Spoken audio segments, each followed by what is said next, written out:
Épître de Jacques, chapitre 1, le verset 10.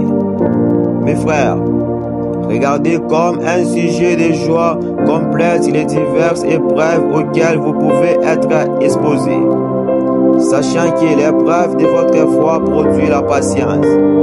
Mais il faut que la patience accomplisse parfaitement son œuvre, afin que vous soyez parfaits et accomplis, sans faillir en rien. Si quelqu'un d'entre vous manque de sagesse, qu'il la demande à Dieu, qui donne à tous simplement et sans reproche, et elle lui sera donnée. Mais qu'il la demande avec foi, sans doute, car celui qui doute est semblable au flot de la mer, agité par les vents et poussé de côté et l'autre. Qu'un tel homme ne s'imagine pas qu'il recevra quelque chose du Seigneur. C'est un homme irrésolu, inconstant dans toutes ses voies. Que les frères de conditions humbles se glorifient de son élévation.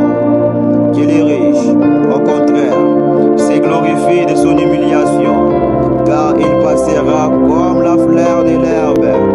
Le soleil s'élève avec sa chaleur ardente.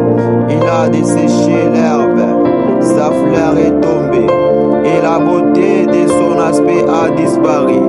Ainsi le riche se flétira dans ses entreprises. Heureux l'homme qui supporte patiemment la tentation, car après avoir été tenté, il recevra la couronne de vie que le Seigneur a promis à ceux qui l'aiment.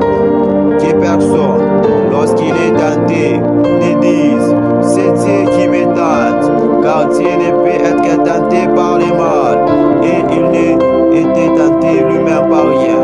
Mais chacun est tenté quand il est attiré et amorcé par sa propre convoitise.